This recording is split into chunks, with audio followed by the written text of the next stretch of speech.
was happy to help out. Simon and Dave were always great when I was teaching facade engineering in Trinity College Dublin, very generous with their time. And we hope to integrate them into the School of Architecture in UCD more as we kind of try and enhance the digital offering in the school there.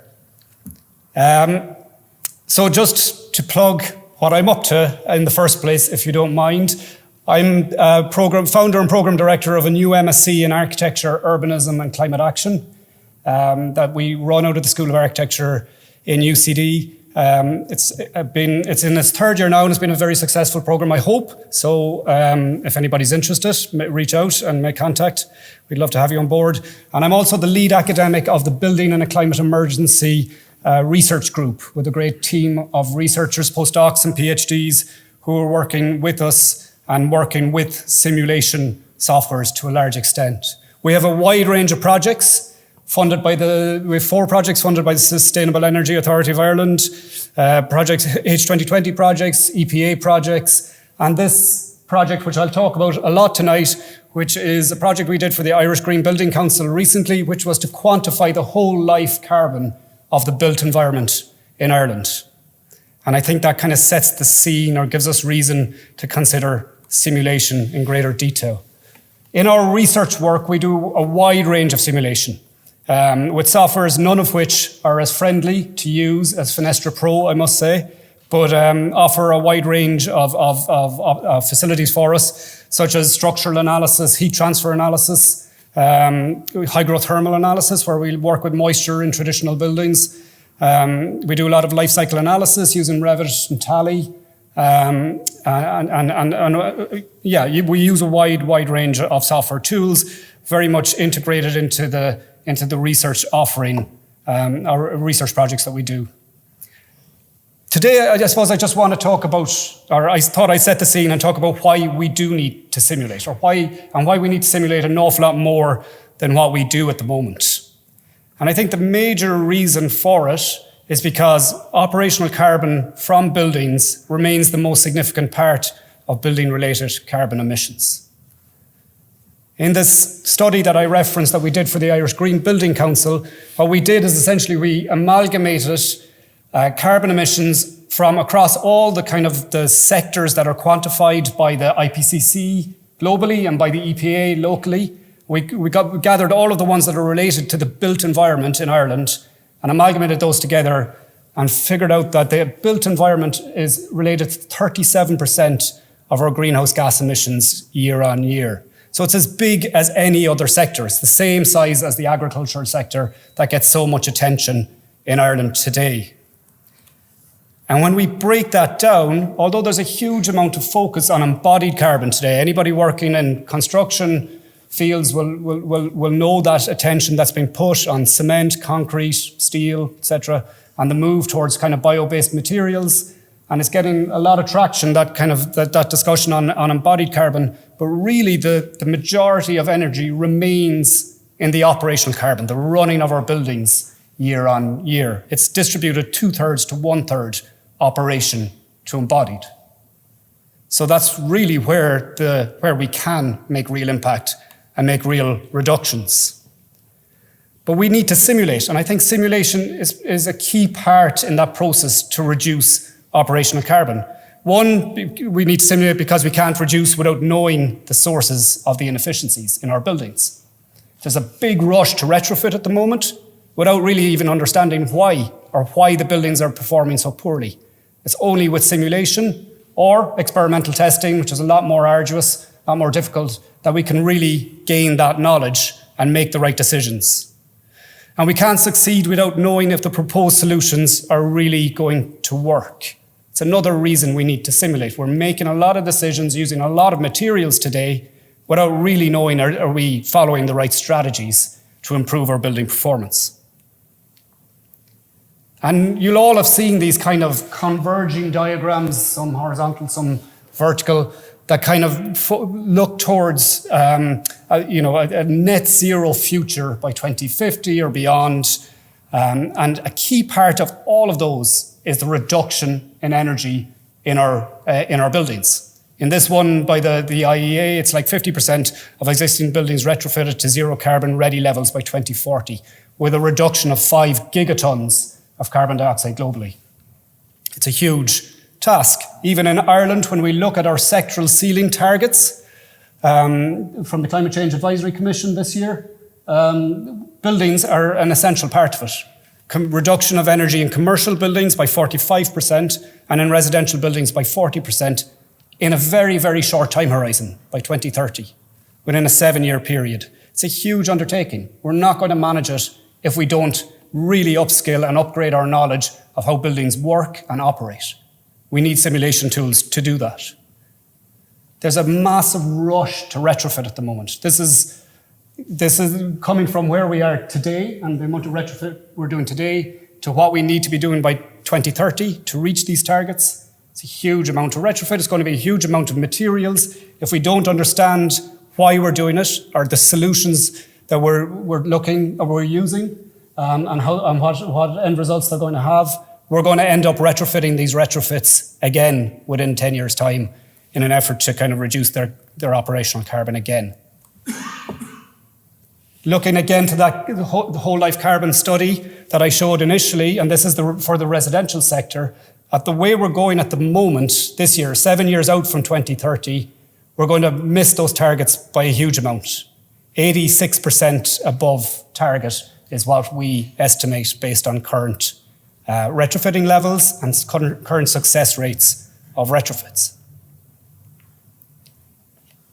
Even if we do reduce the operational carbon, unfortunately the embodied carbon is certainly set to go up in that time period due to the amount of housing that we need to build and the amount of other buildings that we are building and that we're building with non-sustainable materials and that operate at very high carbon levels.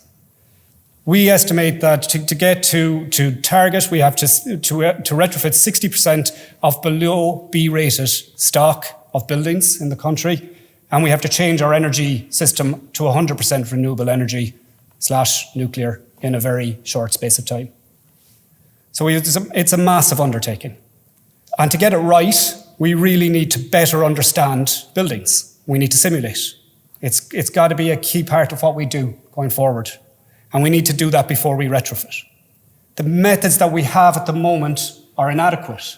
When we look at compliance modelling or building energy rating, what we find when we do our studies where we go into buildings and we measure the energy consumption of, in this case, a stock of houses that was retrofit to an A2 standard, what we see is that they're operating way beyond their design energy rating values.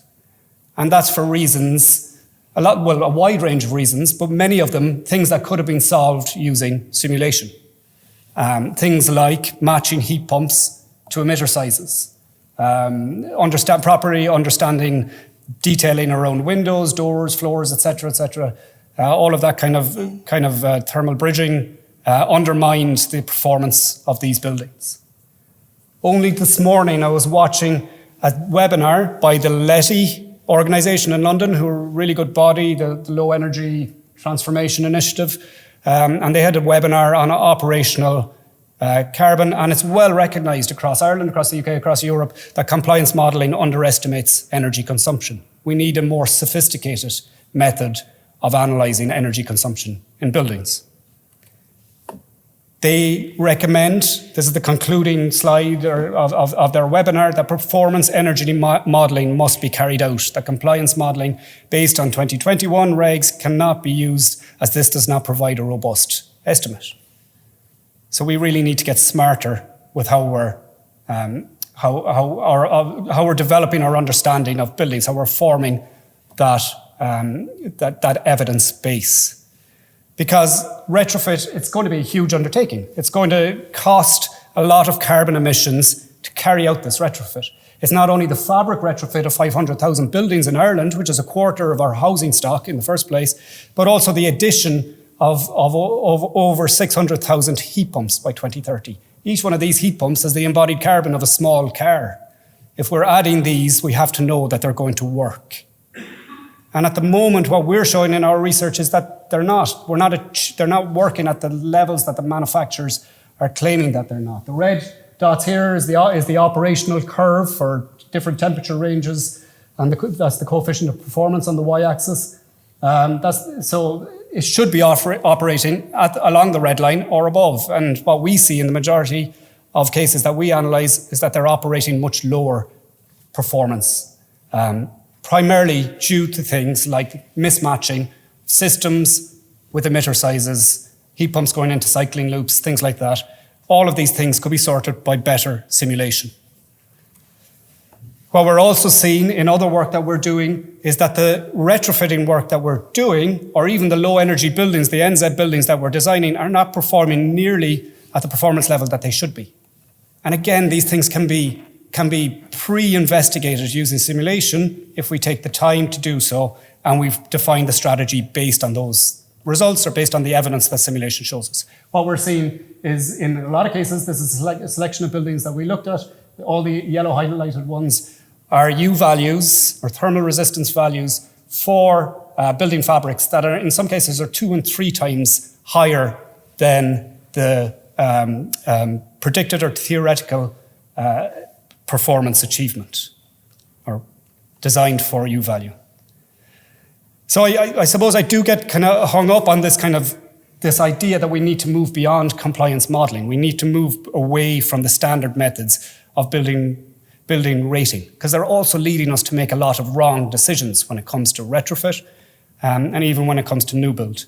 One project that we have with the Department of Housing at the moment is to look at traditional and historic buildings. 1 in 6 of our buildings in Ireland are traditional and historic buildings. And what I'm showing here is that in a lot of cases where we're rating or compliance modelling those buildings, we're using, in the majority of cases, just default values for building fabrics that are way wide of actual real values. So we're going out and it's not the best presentation of results here, sorry, but this is very much research in progress. But we're going out and we're seeing that the operational conditions of these historic and traditional homes are much better than the default values that the BER is assuming for these buildings. And what happens in that case is there's people get a bad energy rating for their home, they rush to retrofit, oftentimes using the wrong solutions, particularly in the case of traditional buildings where moisture is heavy in the walls and fabrics of the building, trapping moisture within, damaging the buildings, leading to much more greater problems into the future retrofit, again, to solve this problem. And then just to finish with one final one, and this is really a bugbear of mine, but I think simulation can help us save a lot of our buildings. If we can understand really how buildings perform today, we mightn't actually have to rush to demolish them so much. And this is something that we're seeing all over Dublin at the moment. Buildings that have lived very short lives being torn down, buildings that have lived less than 25, 30 years being torn down. This is the new ESB project by Grafton Architects. Hopefully that will live a long life. But that site has seen 3 buildings in a 60-year period. And this is totally unsustainable practice. And we're seeing it all over Dublin. The Passport Office is the same. All around the city, we see buildings just being torn down. And we're losing huge amounts of sunk carbon that we've expended through this great acceleration to the place we're at today, being lost from these buildings. This is Finglas Church, which was demolished last year, and Bord Fáilte, which was demolished only some 2 years before. And in the inspector's report from Bord Pleanála, they said that in this instance, the existing building cannot be adapted for modern office use. Demolition and rebuild is more sustainable. This is a very simple building to retrofit. It's a concrete frame building with brick infill, replace the windows. This building can operate as well as any modern day contemporary construction can. They just didn't do the simulations. And what it leads to is this cycle where, say, each construction of a new building is the red line, which is the input of carbon due to the embodied carbon of it, and then the operation of the building through its lifetime. This is another building that is at risk and is very easy to retrofit. Because if we don't retrofit it, we just get into this cycle of build, demolish, rebuild, demolish, rebuild, demolish each time, adding carbon and continuing this unsustainable practice. So we need to retrofit to save these buildings, and we need to simulate to figure out what works and how to do it right. The idea or the aim is that we're going to get to this, or we're going to get on this path to net zero now, and that we'll get to net zero by 2050. I really think that simulation has to be a key part of that process, and that we really need to start simulating the buildings that we have. Okay, thank you.